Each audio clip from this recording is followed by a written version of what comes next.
whatever it is in this life that's going to bring the most amount of hope to the everyday areas of life to our listeners. And excited about doing that this season. Welcome to the Hope in Real Life podcast with Jason Gore. Our team is passionate and committed to bringing you more hope in the everyday, real areas of your life. If this conversation and content is valuable for you, please do us a favor. Like, subscribe, and even share. You never know how valuable it could be to share a little bit of hope with someone else. Let's get the conversation started. Well, what is going on, Hope in Real Life family? We are here to kick off season 2, and I am here with my friend, with my brother, Wade Harris, also known as DJ Wado Radio. DJ Wado, you ready for season 2? Jason, I'm beyond ready for season 2, man. I did not sleep last night because I was so excited for season 2. So thankful to be here, thankful to provide people with some hope and just talk about what we got going for season 2, man. Yeah, I can tell you. So for you as the listeners, just so you know, I actually called Wade last night. I guess it was probably about 8:30 or so, just to check in on him. And I could tell, man, that excitement was going. You're ready to rock and roll for today. Well, you also caught me in the middle. We were having this deep conversation with the family as well. Yeah. That's the time for another time. But are you suggesting that maybe you could use some hope in your parenting areas? Absolutely, absolutely. I always need hope there. So, but it was good, man. I mean, I think what we're getting ready to do in season 2 is going to be such a encouragement for our listeners, and I'm just excited to be a part of it, man. Yeah. Well, so in between season 1, season 2, we had a little bit of a break. Yeah. Some of that, most of that was on purpose, just to kind of evaluate season 1, to hear from the listeners, kind of recalibrate for season 2. Why don't you just talk to the listeners a bit? What have you been up to since the last time we've been in the studio? No, it's good. So the last time we were in the studio didn't look like this. So we actually have a new studio. Yeah. So there's that. But obviously, we also listen to some listener feedback. And so I think what you're going to see in season 2 is we have fine-tuned what we're doing to be more streamlined. And also we've added some team members to the team, some people full-time, Haley and Elena, and that's probably the biggest addition to what we've been doing. And so just, again, excited, man. But what about you? You know, this has been a little, you know, it's a little break with the summertime and all of that. I know sports is a big thing for you as well, so... Yeah, a little break in the studio. I don't know that I would say a break in life. But, man, you know, I mean, I think we're heading into the summer when we wrapped up season 2. So we had a little bit of downtime with the family. Every year we try to get to the lake at least for a week or so and spend some time together. Kids are growing up way too quick. And so, so that was nice. We're also, I mean, personally, man, we're doing some renovations at our house. Wow. And so I don't know, you know, if I've got any listeners that have ever gone through that. Okay. But that is not a relaxing time. No, not at all. Our contractor's great. I know he's a listener, so let me say that. You're doing a phenomenal job. Let's keep things under budget and ahead of schedule. No, but then, man, but on top of that, and some of this will probably come out in this season personally, we've actually gone through some really difficult family things. And, you know, you can read, do people read newspaper clippings anymore? You can read articles on the internet. Apple News, about, Apple News. You know, the mental health and the climate that it's creating for people in their lives. And then you can go through it, right? And we've been going through it in a pretty intense way. And so that's been challenging. But you learn to find hope even in the midst of that. So that's been going on. And then you know, I'm sure most of our folks know I also serve as pastor for a church. So we've been putting a lot of energy into the fall and what that means, what are different ways we can impact our community, come alongside of our school systems, provide support there. And then we just finished up a series that we put a tremendous amount of energy into, A King and a Kingdom, and just recognizing, man, in this world that we live in, there's so much craziness going on. What does it look like to actually thrive and live for the right things in the midst of everything that's been going on? So, man, it's been action-packed, but happy to be back in the studio and ready to get this season kicked off. Brother, it doesn't stop. I don't see how you do it all, man. Got great people around you. Amen. So I want to start here because obviously this is the start of season 2. And people are probably tuning in and saying, what can I expect in season 2? Why should I tune in? That kind of thing. And so I just want to give you a chance to, I think, just share, you know, just some overarching thoughts on season 2 and what can people expect. Yeah. So I mean, at the end, we talked about this in season 1. We all know, but if there's one thing that I think the world could use a little bit more of right now, it's hope. One of my mentors, Ray Johnston, he's said, I don't know how many times, but as a leader, one of the most important things that you can do in your life is make sure that you stay encouraged. That's good. Because if you're not encouraged, you're not going to have what it takes to be able to move, to motivate, to compel, to lead, to serve others to the ends that they're actually trying to accomplish in their life. But then knowing, I can focus on that for myself, but knowing, man, there's a lot of leaders in the world as well that need that hope. And so I think we just kind of refined, like, what does it mean for us to really serve that community? And I don't just mean like a business leader. I mean, like, a mom is a leader in her home. A dad is a leader in their home. Every single one of us, even if we don't have a family, we have to lead ourselves. And so what can we do to provide encouragement for others so that they can actually have the hope that they need to be able to move forward in their life? And so just an opportunity to really refine, what does that conversation need to look like in the world today, right now? And so we've just been looking at, like, what are the types of questions, or what are the life circumstances that our listeners find themselves in. And we know there's a lot of people out there that are really just looking for more, that they know that everything they're experiencing right now is not everything that there is. And so what can we do to speak to the person that desires to be more than they are, that desires to be further down the road that they are, not just for themselves, but also for the people that are around them in their life? And so I think, one, defining who the individual listener is so that we can add the most amount of value. And then secondly, taking a look at what are the specific areas that they need to be spoken into to find the hope and the encouragement that they need. That's good. That's good. What areas? I mean, obviously I know them, so this isn't for me. If I didn't know them, we'd have some problems. Right. Obviously I know them, but I think for our listeners, what are some of those areas that will be kind of hitting this season? Sure, certainly, yeah. So the first is this idea of holistic health. I was shocked at the amount of feedback that we got out of season 1, where we just said, hey, if you're not taking care of yourself, you're physically, mentally, emotionally, and even spiritually, which we're going to take that one out as a whole separate category, but you're not going to have what it takes, to be able to contribute to others. And so we're going to spend some time digging deeper into each one of those areas. What does it mean to really take care of yourself? What are some different areas that I've found personally? We're going to be bringing on some other guests to be able to speak into those areas. Secondly is relationships. And so whether that's marriage, whether that's dating, this was a big one that we got a lot of questions on, just friendships. I mean, how do we build friendships in today's world where we're constantly on the go, where quite honestly, we've gone through a time period where just true face-to-face interpersonal interaction doesn't happen all the time. And so how do we build friendships in a world that's just rapidly changing? So relationships. The third is areas, career and finance. Yeah. Just recognizing, man, people want to grow. And what does it look like in today's world? I mean, used to it was you go to work at a company and you stay there 30 years and get a gold watch and retire. At least that's what I hear anyways. And the landscape's just changing. And so what does it mean to be able to be a value add to your organization, but also to be able to make sure that organization is also moving you in the direction, or how, and if it's not, then how do you personally take that on yourself? And which is, there's a spoiler there. We've got to take a little bit of ownership of our own growth and make sure that we're moving in the areas that we need to. And of course, the finance side goes along with that. How do we set ourselves up to be vibrant in this world as it relates to our finances? Because if we get behind in some of that stuff, it is hard to be hope-filled in a place of debt. And that's about as honest as I can be with it. Last two categories. Fourth, we're looking at leadership.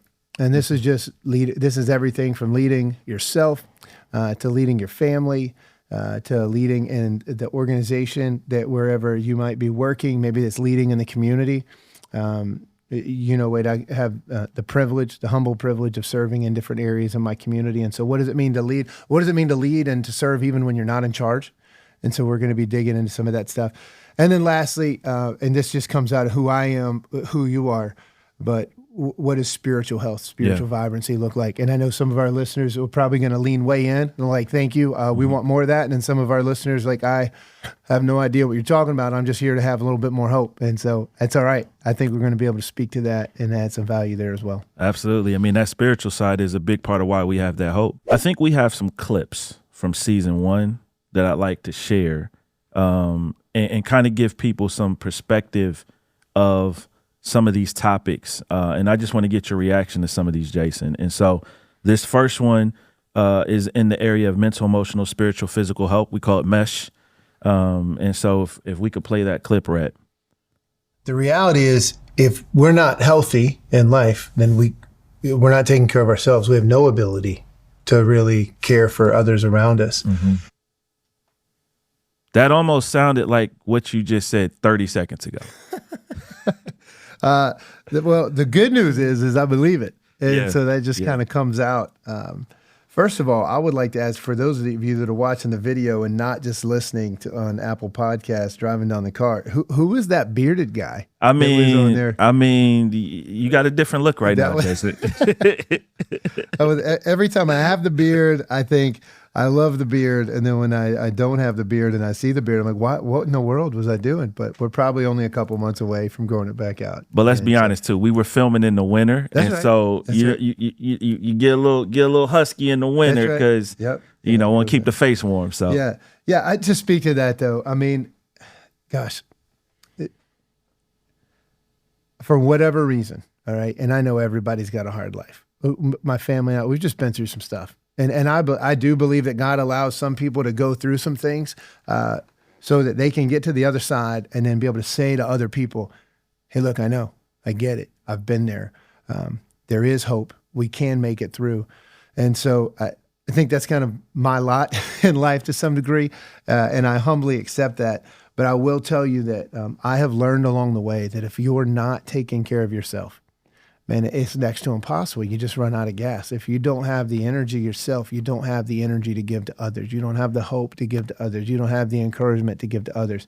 And so, we have, there's a guy on our staff that I recently said to last week, and he's like, man, I just felt like my life is completely out of balance and I don't know what to do. And I'm working as hard as I can. And what am I supposed to do? And I don't think I can keep up. And I told him, I said, I think the best thing that you can do is to take your first 20% of your time, like whatever you think your hours are to give to things outside of your family, and give that 20% to yourself. And you need to write down, like, what do I need to do physically to make sure that I'm checking the right boxes? What would leave me encouraged in my own life if I saw it happening physically? And write that down. What do you think you need to grow? Where do you think you need to grow mentally? How are you doing emotionally? Terrible. Okay, well, I'm not going to really be able to help you with that. You probably need to spend some more time in therapy, and that's fine. So if you need to speak with a counselor, like, log that. That's 60, 90 minutes a week. That's okay. But you need to give the first 20% back to yourself to make sure that you can actually add value with the last 80%. I don't know if he said it or not, but I think Abe Lincoln is credited for saying, like, if you're going to cut down a tree, if you've got, I'm going to make up the numbers, okay? But something to the effect of, if you've got 4 hours to cut down a tree, spend the first 2 hours sharpening your saw. And that's what that is, man. We got to take care of ourselves. No, that's real good. You mentioned emotional health. That's a huge topic in the culture right now. Yeah. I mean, there's a ton of books being written, podcasts, all those different types of things. You said something in season 1, though, as it relates to how we handle conflict and emotional health, that I'm not sure people always think through. And if we could roll that clip. How we're raised can just have a huge impact. When we're talking emotional health, we're talking about things like, how well are we handling conflict? Sure. How well are we setting boundaries in our life? We can actually use God to run from God. When I hear that clip, one of the things that sticks out to me, you didn't say the word, but you start off with saying how we're raised. I think about the traumas that we have, right? Like, I was literally having a conversation with my mom last night, and we were talking about how we define ourselves, right? We're both reading the same book, and we were talking about how we define ourselves. Like, what's the moment in your life that when you think about that moment, that's how you view yourself, right? for most people is rooted in trauma.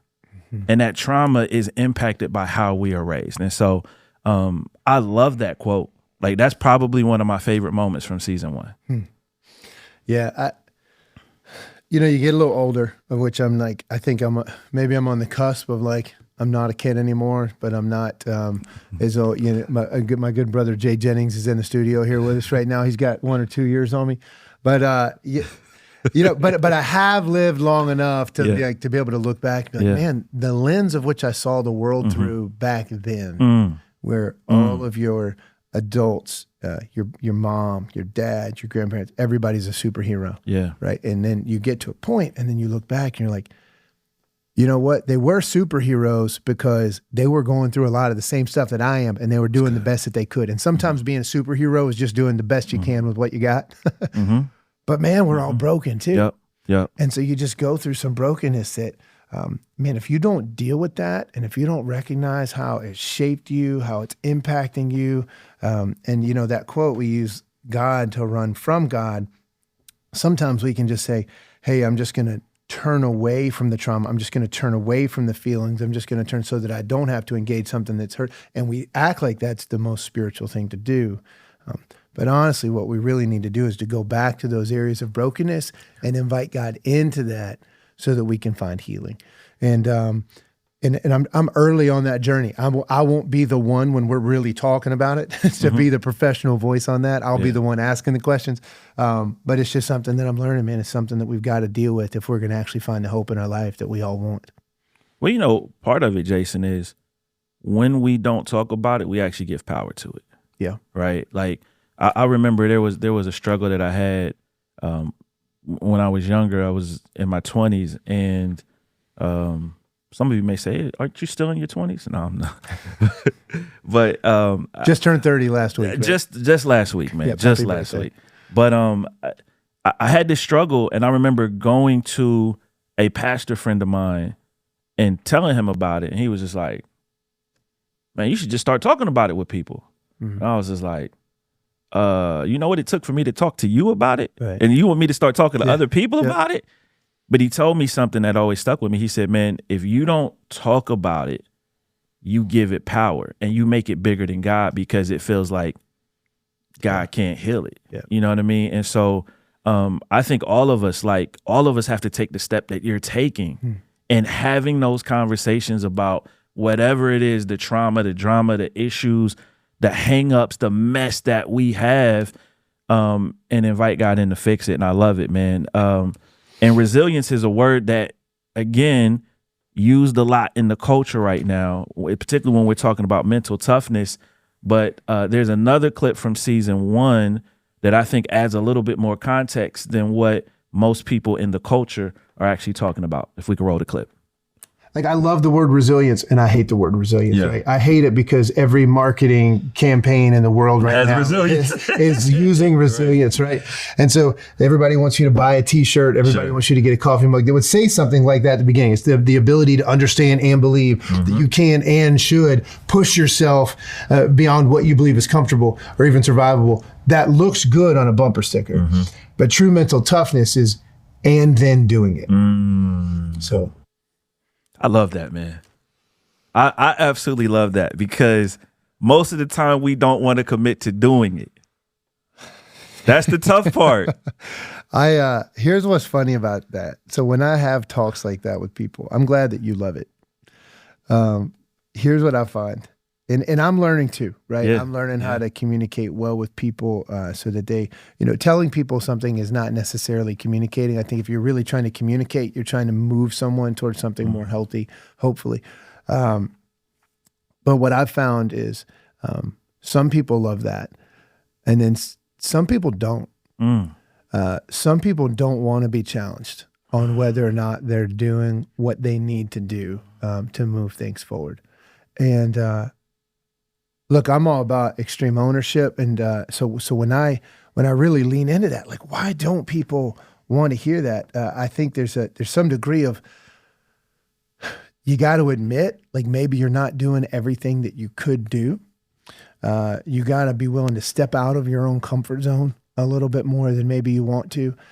But at the same time, you've also got to realize and a lot of people right now are tired. A lot of people right now are hurt. A lot of people right now are broken. And it's like, man, I got out of bed today. All right. And I didn't know a week ago if I was going to be able to say that. And that could sound extreme, but those are like real conversations that I have. And so having said that, I stand by the clip. I think we need to be challenged. I think we need to be encouraged. I think the real challenge, even for a guy like me, is how do you say that and help someone understand it in a way that doesn't seem overbearing, that doesn't seem like too much, right? And then, when we talk about hope in real life and how do we grow as leaders, leadership is helping people move down a road in a path of which is moving down the road, but it's also a path of which they can sustain over time. And so having said that, man, the world could use a bit more resilience right now. Here's the thing, though. I'm thinking through all the stuff that you said just in this podcast, right? Sometimes taking a step to doing it starts with writing it down. Right. Yeah. Right? Absolutely. Sometimes it's like the step is, okay, ultimately we want you to do it. We want you to do it long term. But it's like, man, if you can write it down, I mean, we're believers. We believe the Bible. Write the vision down and make it plain. Yeah, that's right. You know what I mean? So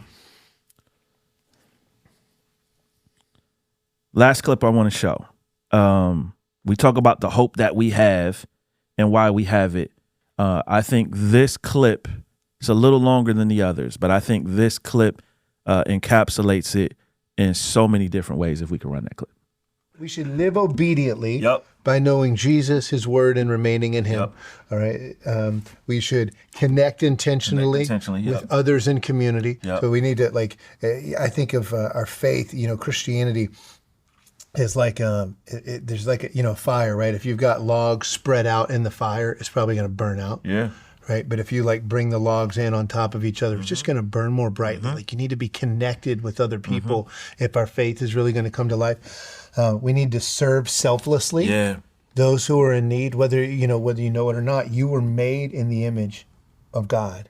God is a giving and generous God. And so we're not going to experience life unless we're serving other people. Honestly, the way that Jesus served us, he was willing to lay down his life for us. That's good.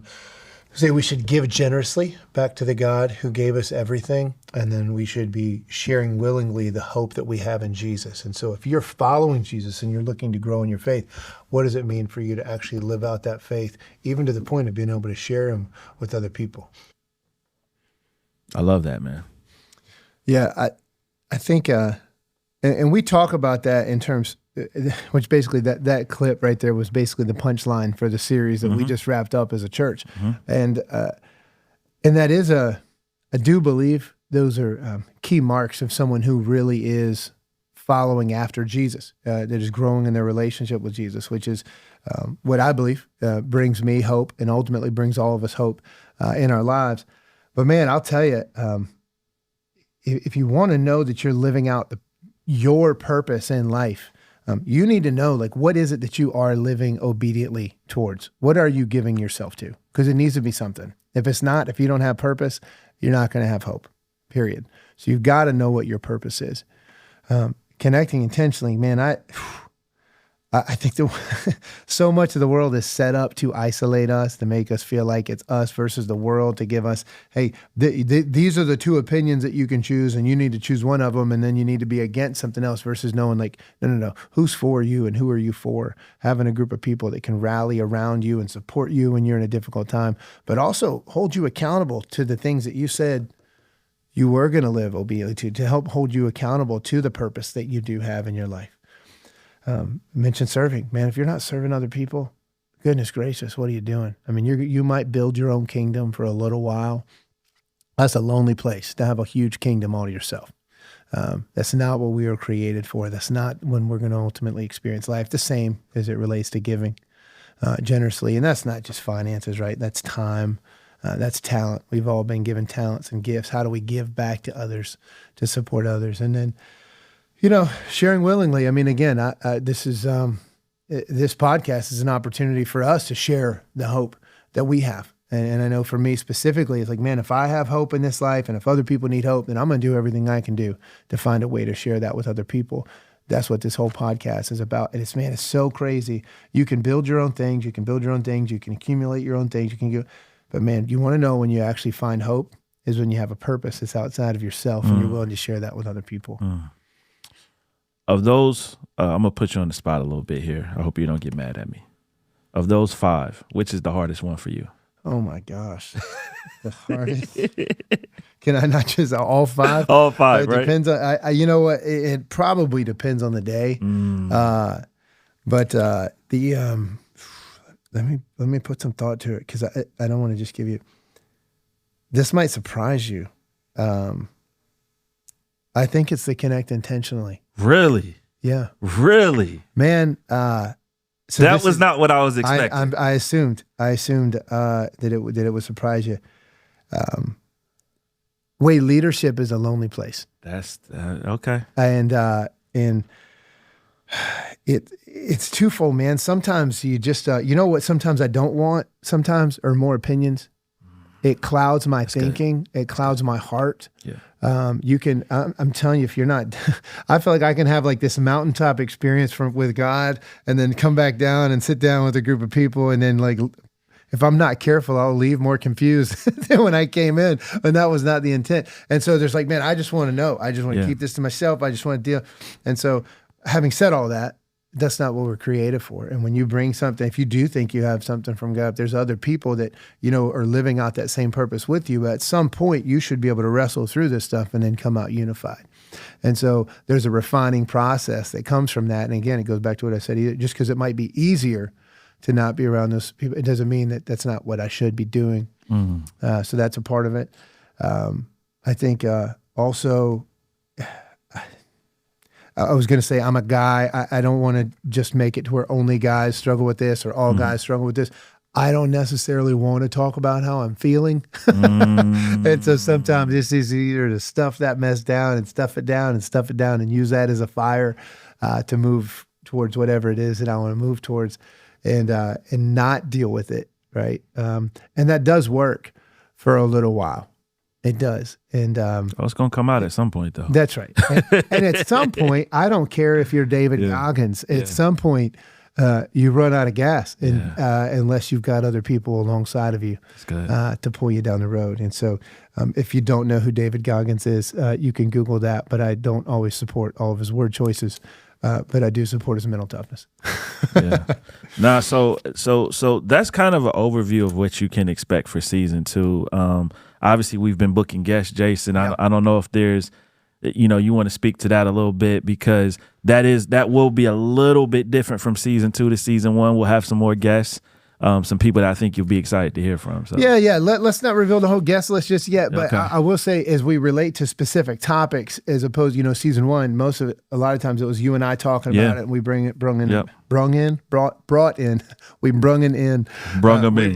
in a few different names. During this season, we're kind of taking a step and bringing in some more subject matter experts to have some conversations with. And then that's more of the long-term vision, even for this podcast. And so we're going to have some folks here locally from our community in and around the Triangle, different business leaders, some different thought leaders in and around the Triangle. And then there'll be some episodes where we're bringing in some folks from around the country. So lots to look forward to. Love it, man. Anything else you want to touch on season 2? No, I mean, you mentioned the team. I mean, this is something we started with a vision at the beginning of last year, and we said, maybe we can probably reach the most people the fastest with a podcast. And actually, it started with this idea of an app, right? And it's like, okay, that's cool. We don't know how to build an app. But we got some people that know cameras. We got some people that know microphones. You've done a podcast before. Maybe we can, the quickest runway to getting in front of the majority, a larger amount of people is a podcast. And so that kind of led to the podcast. And then we said, okay, and some of the people that, again, are here in the studio now were like, hey, we should probably plan this out a little bit more. And to some degree, they were probably right. Definitely right. And then, but then how I'm wired, it's kind of like, hey, you know what? Let's just go, and we'll figure it out along the way. So I think we're in a better spot now than when we started. I'm excited about season 2. But I think at the end of the day, it's coming in this morning, and just reminded of this passage in Romans. May the God of hope fill you with all joy and peace as you trust in him, so that you may overflow with hope by the power of the Holy Spirit. And whether you believe in praying or not, or thinking or working hard to bring something to life, that's the heart behind this podcast, is that we would labor, and that this team that we've been able to build. And you mentioned, Elena, you mentioned Haley, Rhett's obviously in here. We've got some other folks in here bringing this thing to life. And that we would give our best hours to be able to elevate whatever it is in this life that's going to bring the most amount of hope to the everyday areas of life to our listeners. And excited about doing that this season. That feels like a mic drop moment if I ever heard of one. No, I'm excited too. Welcome to season 2, y'all. Thanks for tuning in to this episode of the Hope in Real Life podcast. If this content was valuable for you, don't forget, like, subscribe, share. You never know how important it could be to bring a little hope into someone else's life. There's even a place here for you to comment. We would love to hear from you and hear your feedback. Until next time, let's keep sharing hope.